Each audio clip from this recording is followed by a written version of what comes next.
بسم اللہ الرحمن الرحیم وبہ نستعین اما بعد۔ آج کی تفہیم اور تفسیر کا آغاز چھٹے پارے کے شروع سے ہوتا ہے۔ 7ویں پارے کے پاؤں تک خلاصہ آپ کے سامنے پیش کیا جا رہا ہے۔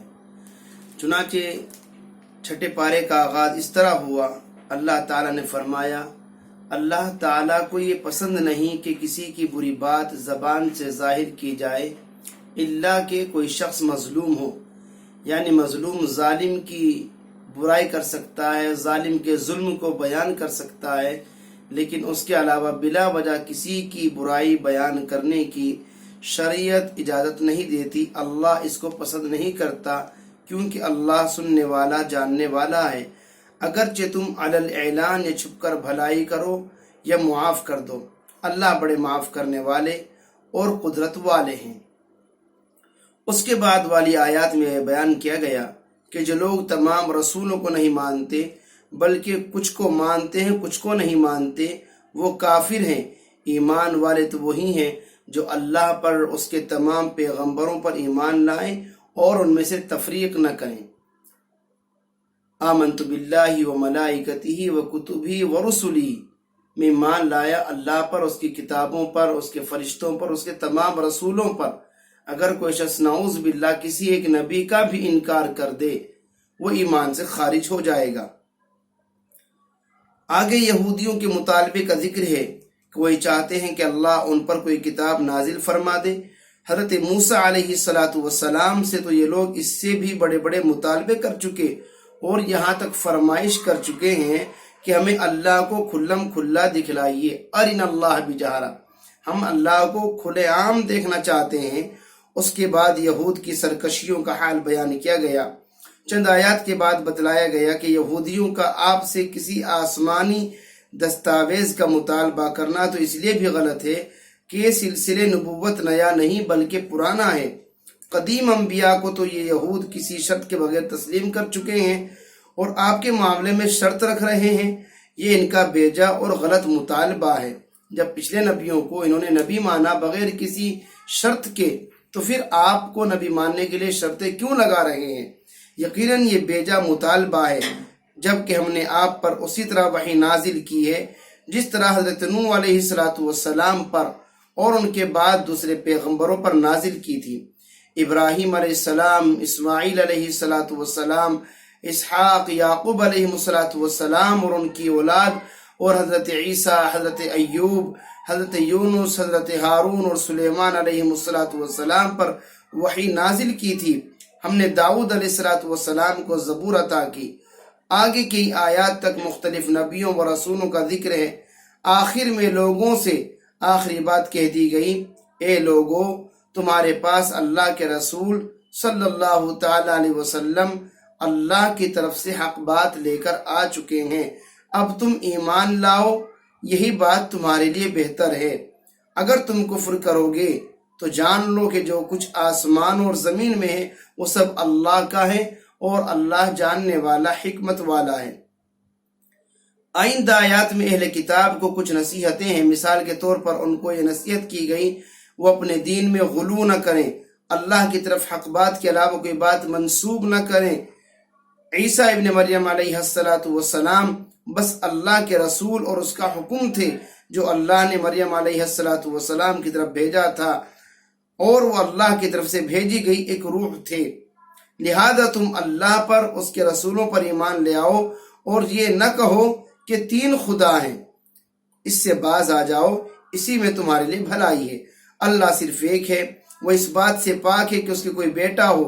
کئی آیات تک یہ مضمون بیان کیا گیا اور پھر سورت کا اختتام ایک اہم فقہی مسئلے پر ہوا ہے۔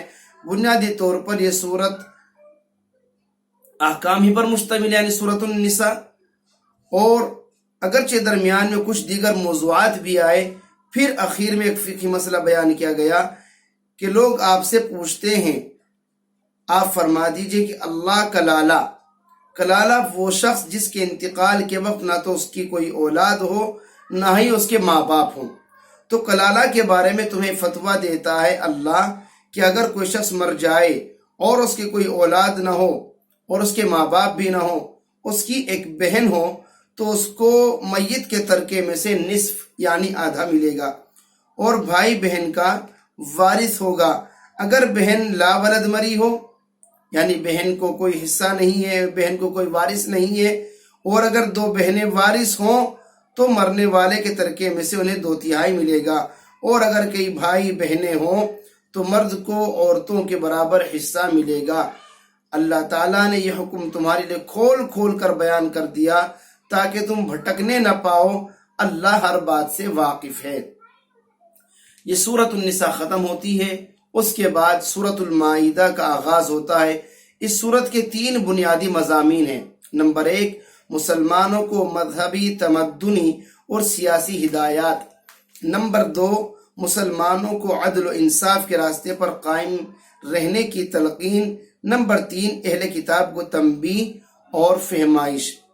سورت کا آغاز اس ہدایت سے ہوتا ہے کہ ایمان والو، عہد و پیمان پورے کیا کرو، تمہارے لیے تمام جانور حلال کر دیے گئے سوائے ان کے جو آگے بتلائے جا رہے ہیں۔ اس کے بعد والی آیات احرام کی حالت میں شکار کی ممانعت اور دوسرے مضامین پر مشتمل ہے۔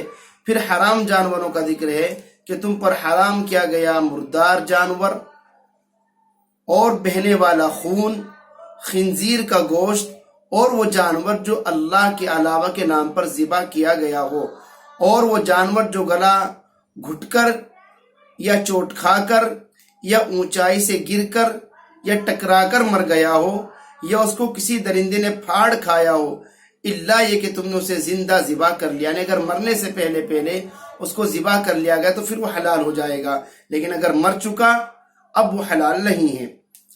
وہ جانور بھی حرام ہے جو کسی تھان پر یعنی بتوں کے آگے ذبح کیا گیا ہو، اور تمہارے لیے پانسوں کی تقسیم بھی حرام ہے۔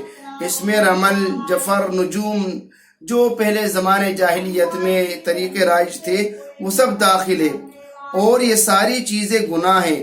آج کفر والوں کو تمہارے دین سے پوری طرح مایوسی ہو چکی ہے، تم ان سے خوف مت کھاؤ بلکہ صرف مجھ سے ڈرو۔ آج میں نے دین کو تمہارے لیے مکمل کر دیا ہے اور تمہارے اوپر اپنی نعمت تمام کر دی ہے، اور تمہارے لیے دین کی حیثیت سے میں نے اسلام کو پسند کر لیا۔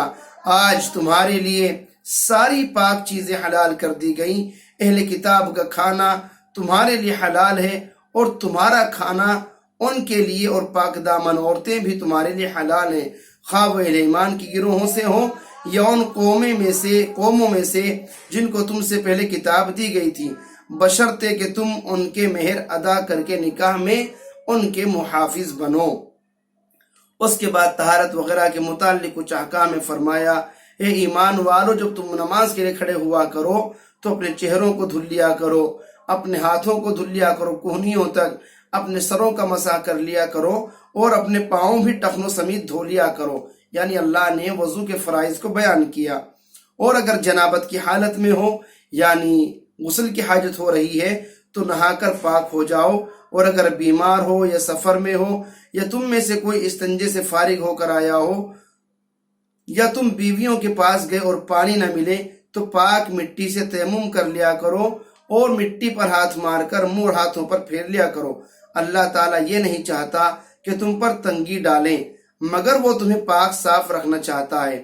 اس کے بعد بنی اسرائیل کی بدعہدیوں کے واقعات بیان کیے گئے اور ان کے عقائد ذکر کیے گئے۔ آخر میں 2 ٹوک لفظوں میں ان سے کہہ دیا گیا، اے اہل کتاب، تمہارے پاس ہمارے رسول آپ پہنچے ہیں جو تمہیں صاف صاف بتلاتے ہیں، ایسے وقت میں جب کہ رسولوں کا سلسلہ بہت دنوں سے موقوف تھا، تاکہ تم یہ نہ کہہ سکو ہمارے پاس نہ کوئی خوشخبری سنانے والا آیا نہ کوئی ڈرانے والا آیا۔ اب بشارت سنانے والے بھی آ گئے، ڈرانے والے بھی آ گئے۔ اللہ تعالیٰ ہر چیز پر پوری قدرت رکھنے والے ہیں۔ حضرت موسیٰ علیہ السلام کو قوم یہود نے طرح طرح کے مطالبوں فرمائشوں سے جس قدر ستایا، اس کا ذکر قرآن کریم میں متعدد جگہوں پر ہے، اس صورت میں بھی ہے، اور آیت 20 سے آیت 30 تک ان کے عبرتناک واقعات بیان کیے گئے ہیں۔ اسی ضمن میں یہ آیت بھی ہے کہ ہم نے بنی اسرائیل پر یہ حکم لکھ دیا تھا کہ جس نے کسی انسان کو خون کے بدلے میں یا زمین میں فساد پھیلانے کے علاوہ قتل کر دیا، اس نے گویا سارے انسانوں کو قتل کر دیا، اور جس نے کسی انسان کی جان بچائی اس نے گویا تمام انسانوں کی جان بچا لی۔ جو لوگ اللہ تعالیٰ اور اس کے رسول سے لڑنے والوں کے لیے یہ حکم ہے کہ جو لوگ اللہ اور اس کے رسول سے لڑتے ہیں اور ملک میں فساد پھیلاتے ہیں پھرتے ہیں، ان کی سزا یہ ہے کہ وہ قتل کیے جائیں یا سولی پر چڑھا دیے جائیں، یا ان کے ہاتھ پاؤں ایک دوسرے کے مخالف سمت سے کاٹ دیے جائیں، یا انہیں جلا وطن کر دیا جائے۔ کچھ آگے فرمایا، اے ایمان والو، اللہ سے ڈرو، اللہ تک رسائی کا کچھ وسیلہ یعنی اعمال صالحہ وغیرہ تلاش کرو اور اس کی راہ میں جد و جہد کرو، شاید تم کامیابی حاصل کر لو۔ چوروں کی سزا کے سلسلے میں فرمایا کہ چور مرد اور چور عورت کے لیے یہ حکم ہے کہ دونوں ہاتھ کاٹ دو، یہ ان کے اس کام کا بدلہ ہے جو انہوں نے انجام دیا، یعنی چوری کی سزا۔ اللہ تعالیٰ سب پر غالب ہیں، حکمت والے ہیں۔ حدود و تعزیرات کے سلسلے میں آیت بھی ہے، اور ہم نے ان پر یہ فرض کر دیا تھا کہ جان کے بدلے جان، آنکھ کے بدلے آنکھ، دانت کے بدلے دانت، اور آنکھ کے بدلے آنکھ، ناک کے بدلے ناک، کان کے بدلے کان، اور خاص زخموں کا بدلہ بھی ہے۔ جو شخص بدلہ نہ لے، معاف کر دے تو یہ اس کے لیے کفارہ ہے۔ آگے قوم یہود و نصارہ کے متعلق ارشاد ہے، اے ایمان والو، یہود و نصارہ کو اپنا دوست مت بناؤ، یہ آپس ہی میں ایک دوسرے کے دوست ہیں، اور جو شخص ان سے دوستی کرے گا وہ انہی میں شمار ہوگا۔ تمہارے رفیق تو حقیقت میں صرف اللہ، اللہ کے رسول اور وہ اہل ایمان ہیں جو نماز قائم کرتے ہیں، زکوٰۃ دیتے ہیں اور اللہ کے آگے جھکنے والے ہیں۔ پھر اس پارے کے اخیر تک یہود و نصارہ کی سازشوں، ان کے مکر و فریبی کا ذکر ہے۔ یہ چھٹے پارے کا خلاصہ آپ کے سامنے پیش کیا گیا۔ کل انشاءاللہ 7واں پارہ اور اس کا خلاصہ آپ کے سامنے پیش کیا جائے گا۔ اللہ مجھے بھی آپ کو بھی قرآن مجید سمجھ کر تلاوت کرنے کی توفیق نصیب فرمائے۔ آمین۔ وما علینا الا البلاغ المبین۔